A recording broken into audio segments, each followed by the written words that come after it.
Hey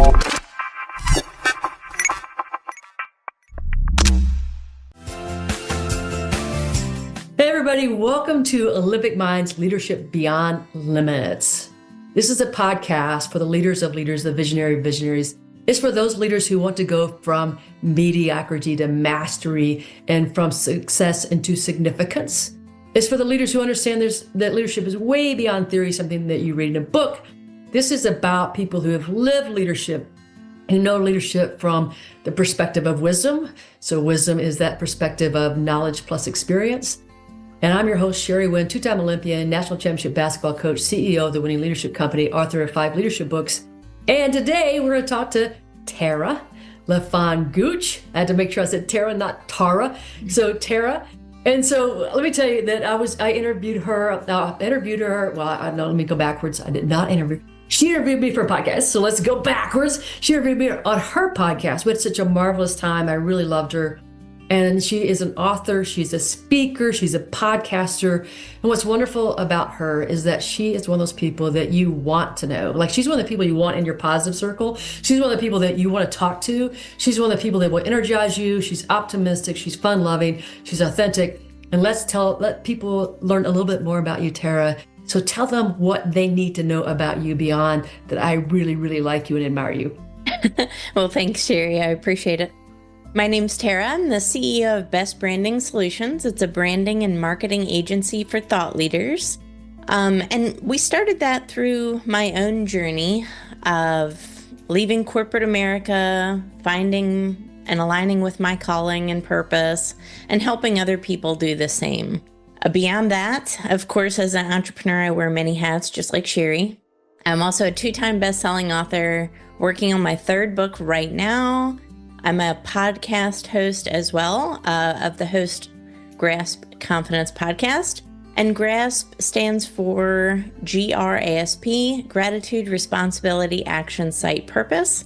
It's a 5-step framework that I created and used to transform my life. Now I help others do the same. Cool. So let's start with the idea of gratitude. Right? How powerful is gratitude, and how do you use gratitude on a daily or weekly basis so that people understand what is gratitude, what does it look like, and how do you practice it?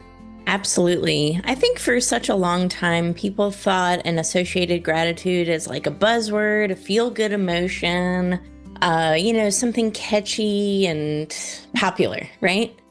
But there's so much science around gratitude now, and it can even be applied in leadership. So I'll start with the science. We know that our brains have this neuroplasticity component to them, right? We can mold them and shape them and change. We can change. We're not fixed, right? So the power of gratitude is that it does encourage neuroplasticity.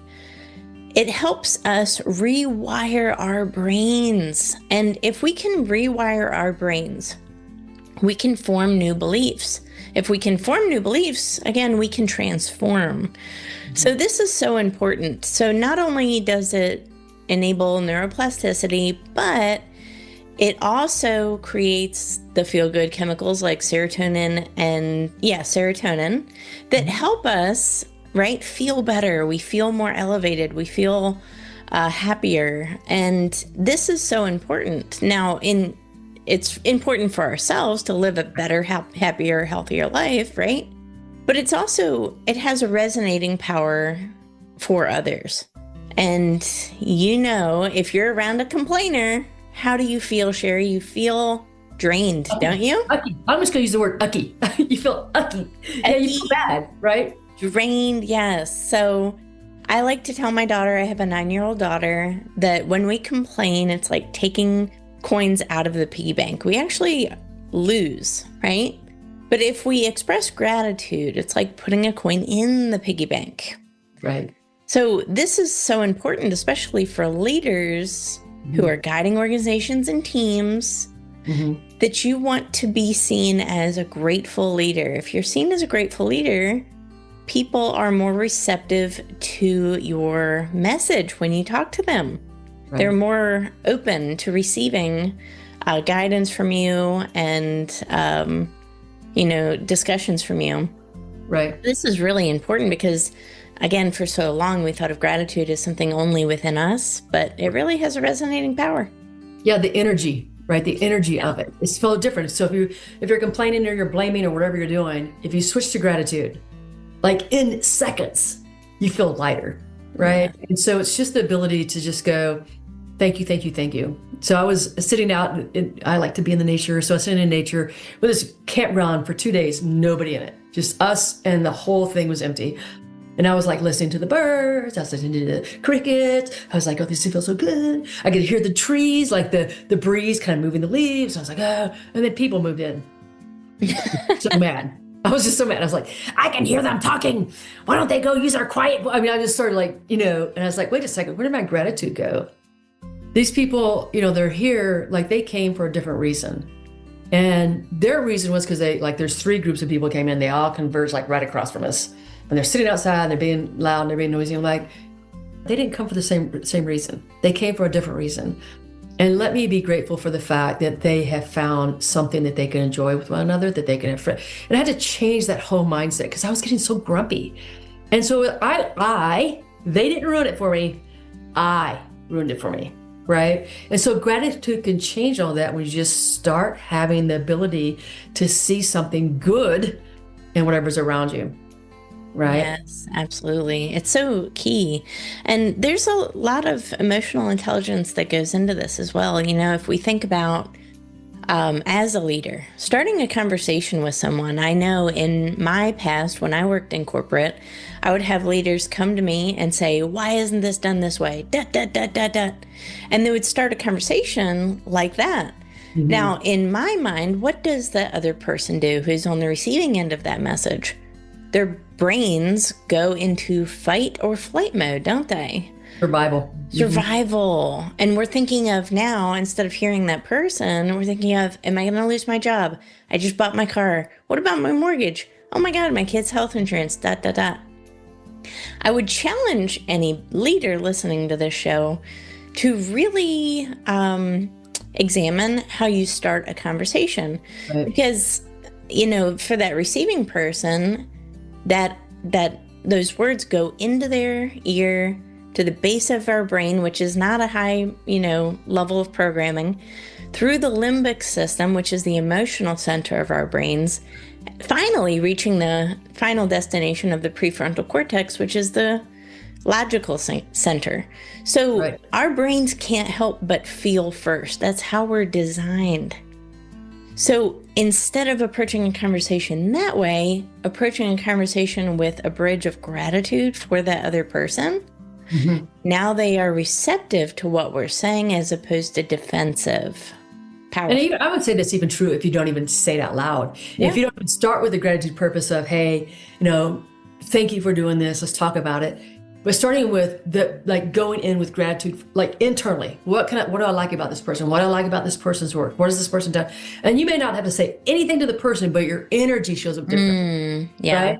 So if you come in and you're a little bit irritated or a little bit angry or a little bit overwhelmed and you're bringing that to the conversation, they feel that.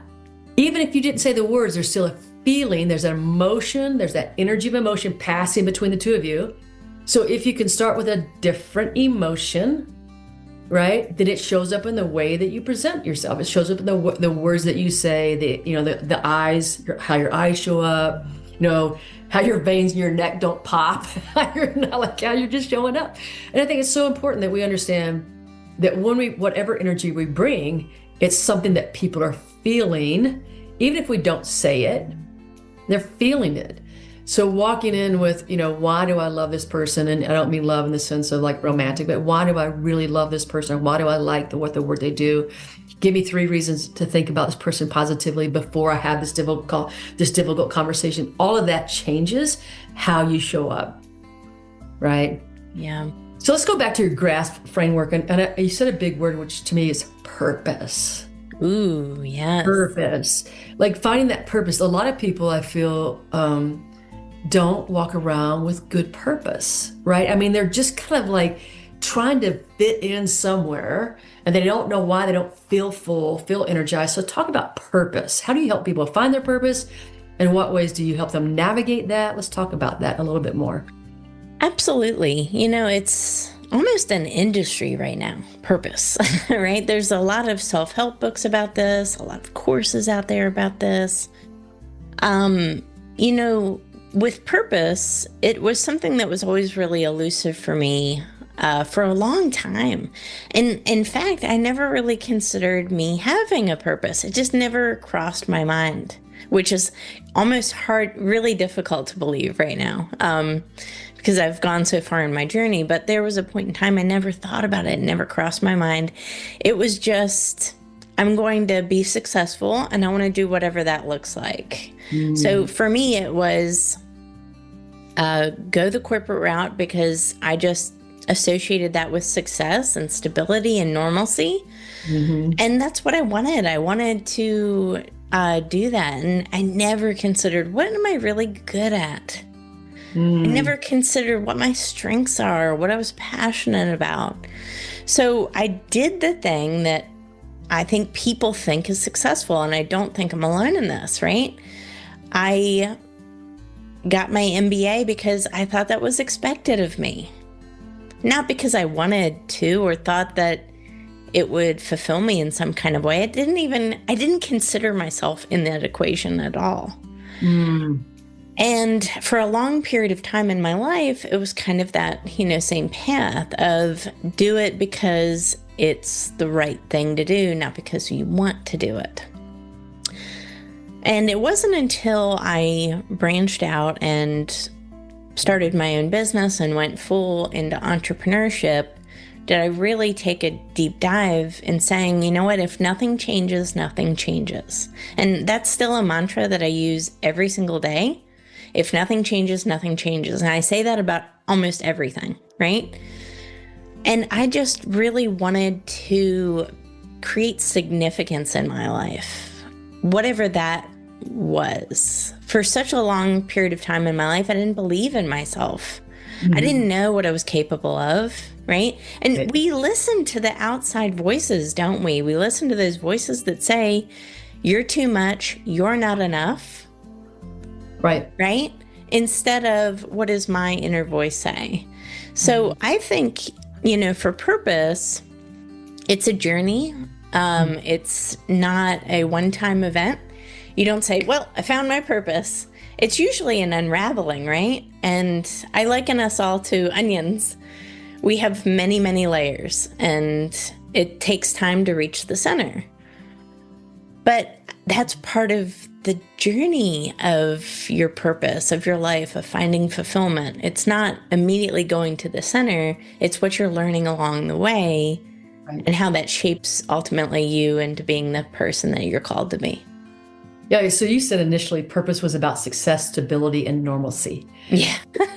so you were equating purpose with success, right? Yeah. And a lot of times that doesn't, and so we're not fulfilled because we think that success is going to be equal to purpose. And when we get there and we're still empty, what most people do in the situation, Tara, is they go, well, obviously I need to do more so I can feel that feeling we're looking for. So if you're diving down to help people figure out purpose, how do you help them get there? Because they're going to be confused, right? They're saying, well, I'm successful. I've done this, this, and this. I've made this kind of money. I have 3 houses. I've done, I've led a company. How do you get them out of success mindset into the purpose mindset? What kind of questions would you ask, or what kind of exercises do you do to help people really boil down to like, this is what it feels like. This is what I know comes out of me. Yes. What are your values? Understanding what your core values are. Again, that's nothing I thought of before when I was living my life for somebody else. But I started to understand what do I really value in life?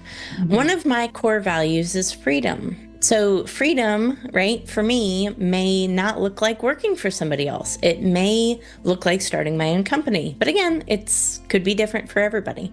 Sure. And then I started paying attention to what do people compliment me on?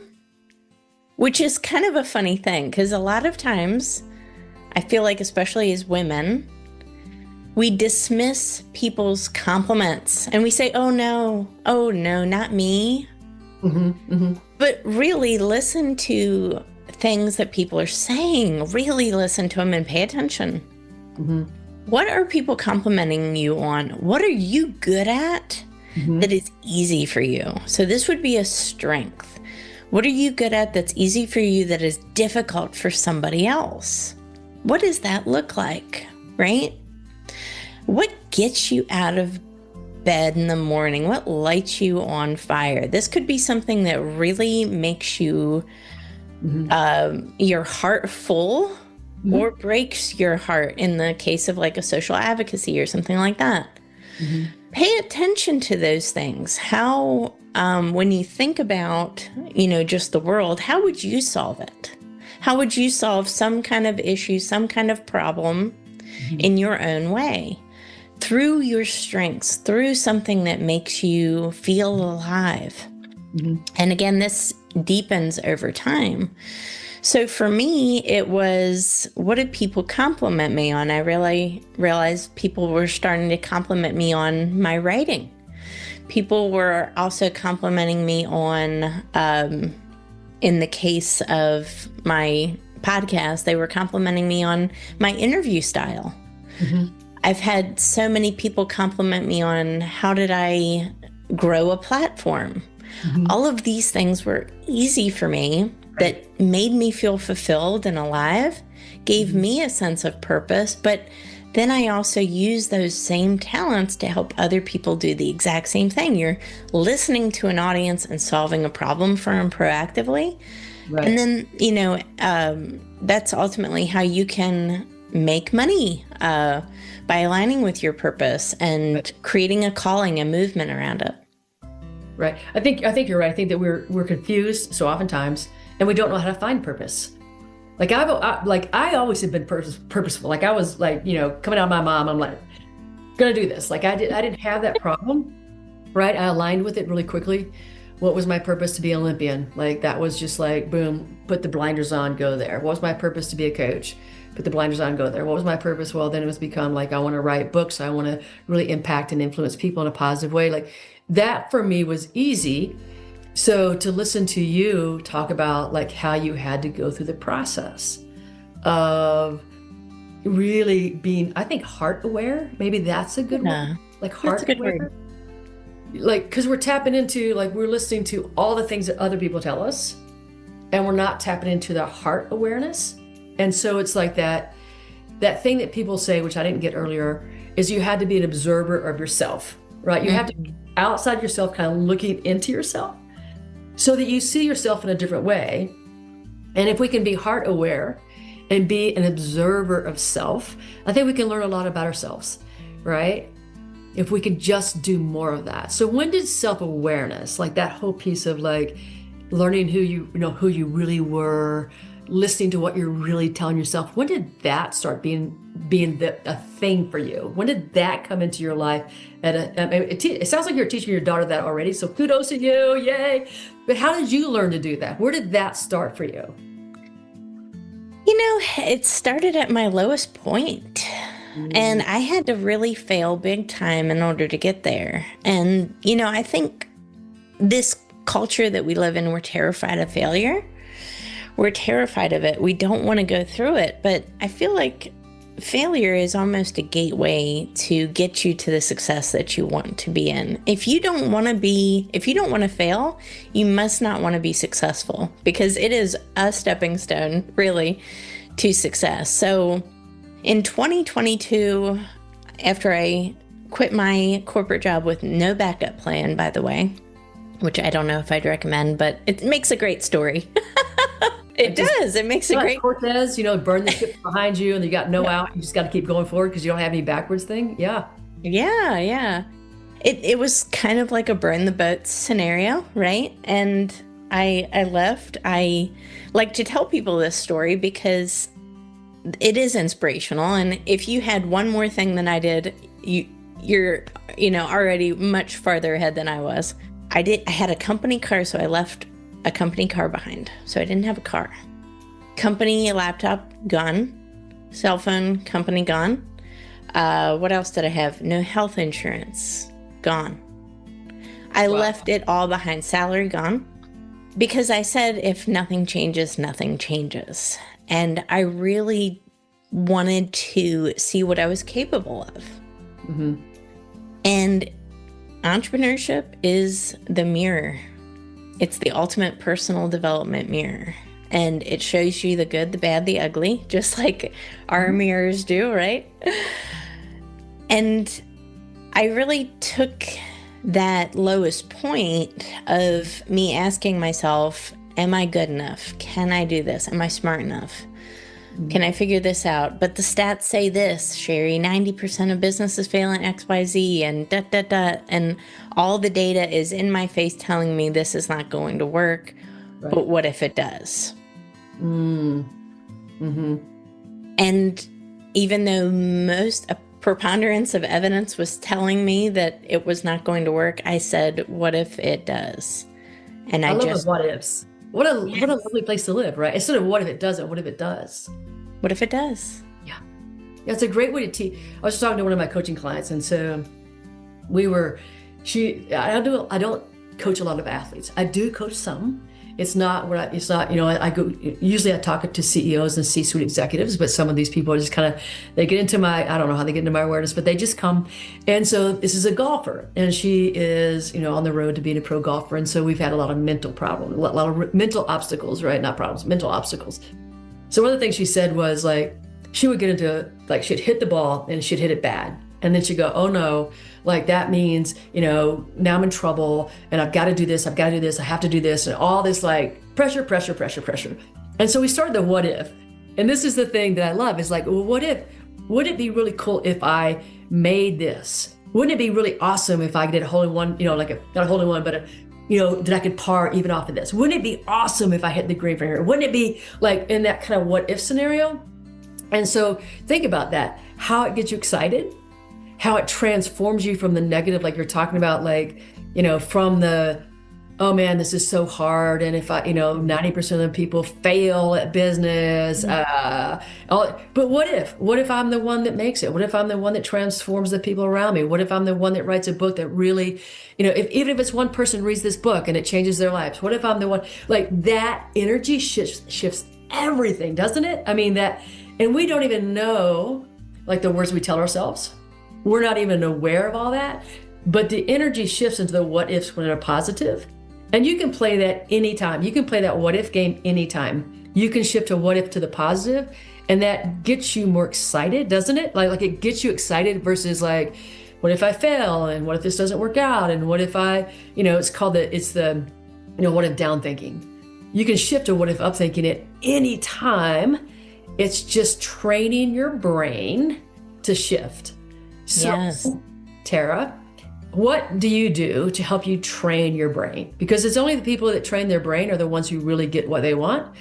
Other people let their thoughts think them. And then, the people who really train their brain to think their thoughts, those are the leaders, those are the individuals, those are entrepreneurs that are able to get to where they want to go. So what kind of habits or rituals do you have that helps you train your brain? I love that. It goes back to gratitude, right? And that's why gratitude is for me the first step, because it does rewire our brains. So this is why it's so important, because most of our thoughts are negative, right? What is it? Upwards of north of 85% of our thoughts every single day are negative. Yeah, it's crazy. So it is insane, right? So this is the normal average person. So how can you turn that 85% and turn it into positive and invert the number as much as possible? I'm not going to say this is going to be a complete flip, because that's not realistic. That's not how our brains work. Our brains are wired for survival, not success, right? Right. So it's not about flipping the number completely and making negative thoughts zero. I don't think that world exists, but what we can do is minimize it. So I like to think of it as a remote control. We can turn up the volume on negative thoughts, like you're saying, right? Or we can turn down the volume on negative thoughts. When a negative thought arises in our brain, I like to call this my ninja moves and mindset tricks, right? And I honestly... The ninja moves mindset. Everybody, you gotta write that one down. Ninja moves mindset. Yes, the ninja moves mindset.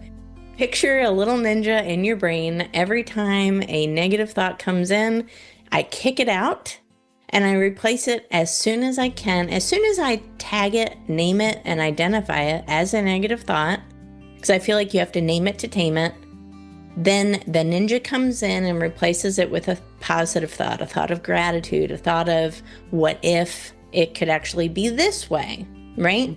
Mm-hmm. So instead of, me launching a podcast, let's say, and saying, oh, who's even gonna listen to this? Is anybody gonna listen to this? Just like what you said, I hope this reaches the minds and hearts of XYZ people, and start visualizing yourself doing this, right? Mm-hmm. And that's where the sight in my GRASP framework comes in, is the visualization of that. So when I declare something, you know what, this is actually how it's going to be. What if it goes this amazing way? Then I start visualizing and training my brain and saying, you know what, this is what it's going to look like. Now, how is it going to feel when I reach that goal? How's it going to feel when 1 million copies of my book are in 1 million hands of people? What does that look like? How does that feel? Right. And you start doing this over time, and you see that your negative thoughts do diminish and decrease, and you bring the volume down on them. Yeah. I think that's really important to note. Like, we're not going to get to zero. It's not how our brain works. Like you said, it's wired for survival. We're like trying to survive. And so we still perceive threats everywhere. Somebody says something to us and we're like, oh, ow, like we're going into defensive mode. We're like, or we're running or whatever we're going to do. But we can really shift our lives, really shift them by just paying attention to the thoughts that we have. I mean, imagine right now people could go from like that 80% of negative thoughts to 60%. What would change in your world if you could do that? That would be amazing.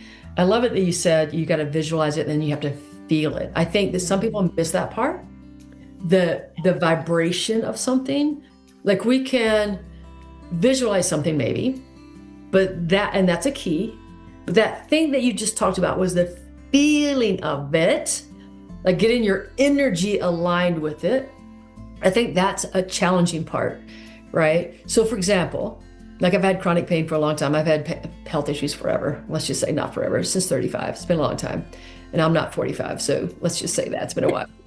And so you got to think about, like, so now I've trained my brain is to wake up and just be mad. Like, oh, I hurt again. Oh, this hurts again. Is this ever going to be over? Blah, blah, blah, blah, blah, right? So how do you go? Like, one of the questions I had was like, how do I start loving my body from where it's at? Because that's an energy shift, right? And so the question would be, how do I align, you could visualize, I could see something, but how do I align the emotion of that, of loving my body when it's like not working, right? Because people are going to say, well, it's not working. Like, how can I love it when it's not doing what it's supposed to do? And I think that's the hard part. So Tara, how would you tell people, like, how can you get to that feeling of something? So the visualization helps, right? But how do you get the feeling of something? How do you align emotionally with what you want? That's the harder part. It's harder for me. Maybe it's not harder for everybody, but it's harder for me.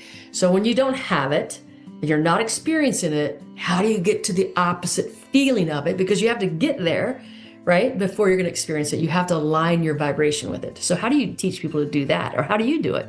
Oh, I love that. Well, one of my clients is a former pharmacist, so I will use his wisdom here.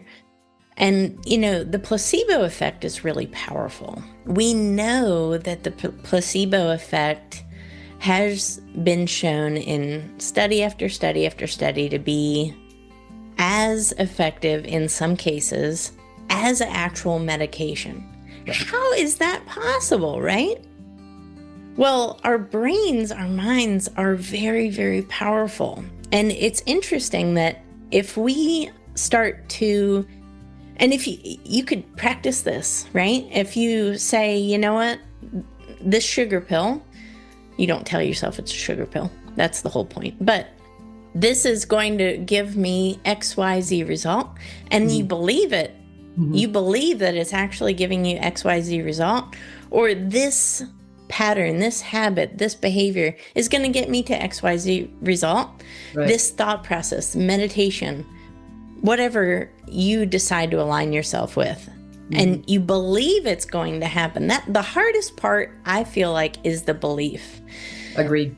It's understanding that anything is truly possible and not limiting yourselves to a basis of logic, because I think that's really important. Logic, it's more of certainty beyond logic. Right. Because again, going back to the business analogy and me saying, well, 90% of businesses fail. That's logical. But what if it doesn't? That's certainty beyond logic. Right. Now I have to embody the person that makes that possible. So it's interesting, right? Because there's so much information out there about how to attract what you want in life, right? Right. And I'll just use this as an example. I was listening to a podcast a couple weeks ago, and it was how to attract your soulmate. So there's an example. And they said, okay, well, I want my soulmate to work out. I want them to be fit. I want them to speak multiple languages. I want them to be cultured and love food and do this. So then I'm glad that you don't have very many demands on your list. Right. Girl. I know. Well, good for you, because if you don't have expectations, if you don't believe that, then nothing will happen. So that's great. Okay, go ahead. That's right. That's right. And then you take that list and then you become them. Right. This same for leaders. I want to be this type of leader. I want to lead this size organization. I want to have this size team. My team has this number, that number, this whatever. You take steps to become each of those qualities and watch as you start to embody them. And the same is true with us as individuals as well. Again, if we are looking to become a different version of ourselves, it really does start with the mind and starts with the belief system. And I think it's, could be even as simple as celebrating small wins along the way, that if you reach a certain mile marker, it should increase your faith and belief in yourself. And make sure to document them and write them down when you are facing things like imposter syndrome, negativity, self-doubt, whatever, to look back and reference those wins that you've had that you probably otherwise would have negated. Yeah. Right? It is right. And what I love you just said is like, you have to understand that anything is possible. Anything is possible. There has to be a belief. If you don't have it as a belief, if you're just defining things through logic alone, right? So you read a stat, you believe the stat, right? Yeah. Or you look at somebody else's life and you believe that their life is also your life. Well, this person didn't survive X, so therefore it means I won't survive X, right? You have to understand that you have to get into the mindset that anything is possible, right? And that's a hard mindset to come by, because that means we have to take our past and go like I can get beyond the experiences of my past, right? We have to learn that we can do that. The past doesn't have to be my present. And so tomorrow can be something totally different than today. But it's really believing that. And that for some people that becomes faith. For some people it becomes spirituality. Some people it becomes a religion. Some people it just becomes, whatever you want to. But what I learned to believe in that is I read tons of books that aligned with that. I started reading books that align with that thought. And, I started training myself to find miracles every day. So it's a training. People go, why do you see that as a miracle? I'm like, because it is. It is. It's a miracle that my body still works. It's a miracle that I wake up in the morning and then my body is functioning a lot of it on its own, right? My blood is running through me. The liver's getting rid of the toxins. My heart's beating. I don't have to worry about my heart beating. It's still working at so many different levels. And so I start the day going, my body's a miracle. And I have to watch my language, because then I might say, oh, this hurts. Why does it still hurt? This is not fair.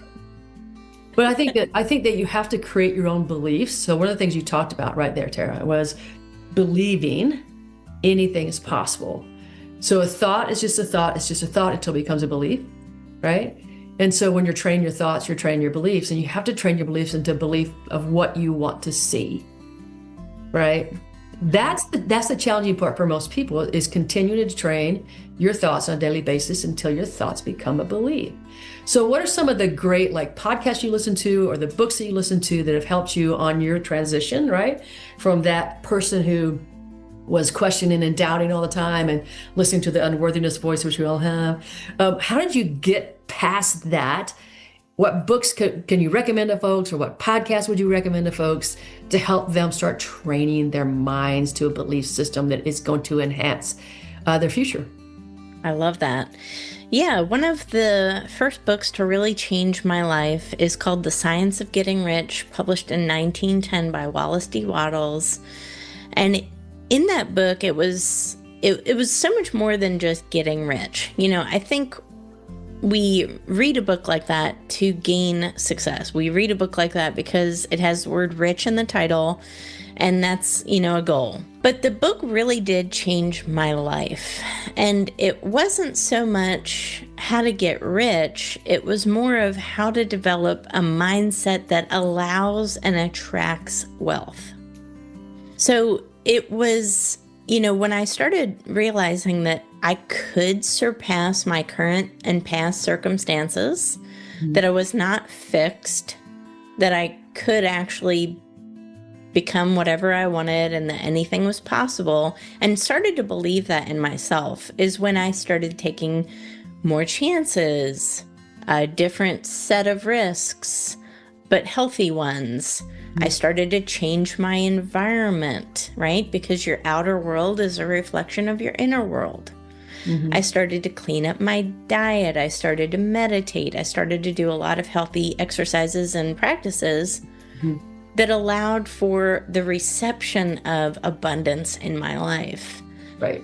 That really created a foundation for me to become confident, right, to grow my business, right? Because I do believe, Sherry, that opportunities are coming at us all the time, constantly.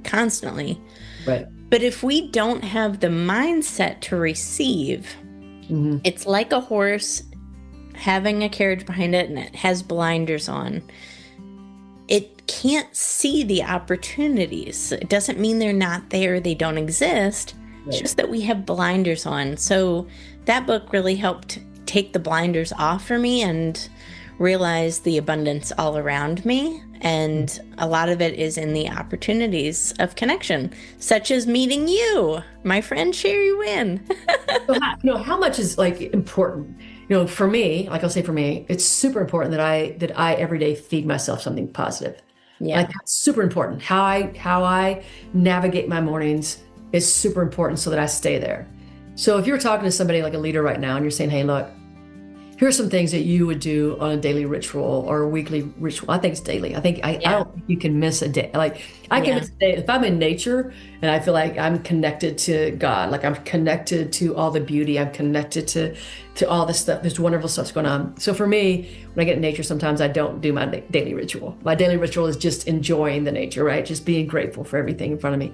But what would you say to a leader who's saying, man, I really need to get that Olympic level mindset. I need to get to this place where I can believe in the impossible, because so many times, especially right now, there's a lot of people going, this is impossible. We can't navigate through it. We don't know how to navigate through the challenges that are coming at us. What would you tell them to do on a daily basis that would help them get to that place? Let's say you have 30 minutes. You only got 30 minutes. That's even a lot. For a lot of leaders, that's too much time. Let's say you got 30 minutes. What would you tell them to do in 30 minutes?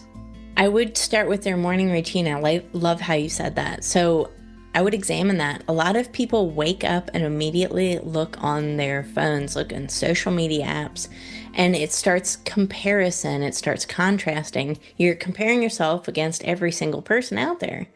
So you're automatically starting out with a negative mindset. It's a consuming mindset, not a production, not a creation mindset. So I think one of the first things to do every day is not to consume, but to create first. And anybody can create something that's meaningful to them first thing out of the day, and whatever that looks like for you. And if you have a passion, if you have a hobby, before even starting work, before checking your emails, start thinking of something creative. Maybe you're a poet or a writer and you just want to create a little poem first thing in the morning, that's a really good start to the day. It's starting your, creativity right throughout the day. So I would say, look at your morning routine. How are you starting off of your day? Start it healthy. Start it with a creation mindset as opposed to a consumption mindset. I would also say, watch what you're listening to and watch what you're putting in your ears and consuming. Right. If you're listening to a lot of negative news, if you're listening to a lot of, just scary stuff out there, I'm not saying you need to live under a rock, but it's all consuming, right? And honestly, we get inundated with so much negativity right now. So I used to have the news app on my phone. I deleted it because it was just making me depressed and sad and anxious, right? Right. And every time I would open my phone, it would be a horrible news story. And I had to delete it out of my life. So much happier after that. So, part of it too is just like paying attention to how things make you feel. Right. And then to coincide with that, instead of listening to maybe the radio, listen to books on tape. All of this can be done even while you're working out. So steadily replacing negative behaviors with positive behaviors and just like habit stacking positives are going to have such a tremendous impact. And you don't have to do this all at one time. Don't get overwhelmed. Right. If you're more sedentary than you'd like to be, then try to get a 30-minute walk in at lunch and start there. Right. Right? Get a standing desk instead of sitting for 8 hours, just like one habit at a time, and start habit stacking. And you will be a much happier, much more fulfilled and successful person in a short amount of time. And then you start doing this and keep doing it, it'll compound just like interest in the bank. And watch as the opportunities, the success, the people that you need just start pouring into your life in unexpected ways. Right. It's amazing, isn't it? It's just amazing what you can do in a short amount of time. Yeah. Tara, this has been unbelievably amazing. I love it. Like everything that you're talking about, I call the Olympic level mindset. Like all the pieces you're talking about, it's what makes a difference in everybody's life. Whether you're a leader, whether you're an individual, it doesn't matter. Like what you just told people, this is golden. I mean, take notes, people. Go back, re-listen to what she just said. And note, she's got books. Go find her books. Go listen to her podcast. This is a person who's going to bring you that. Like if you're not in a space where you need to be, Tara can help you get there. So Tara, tell people how they can find you, how they can locate you. If they want to read a book, if they want to listen to your podcast, if they want to find you, where would they go to find you? Yes, I'm all over social media. So I'm pretty much on any social media platform, Tara LaFon Gooch. I'm on LinkedIn a lot. I have a podcast. It's available on 30 plus channels, mainly on Spotify and Apple. Mm-hmm. And then beyond that, my books are available on Amazon.com. So you can find me readily pretty much anywhere. I love it. I love it. I love it. So, hey, everybody, take the time, subscribe, listen, share this with everybody, and have a winning day. Bye now.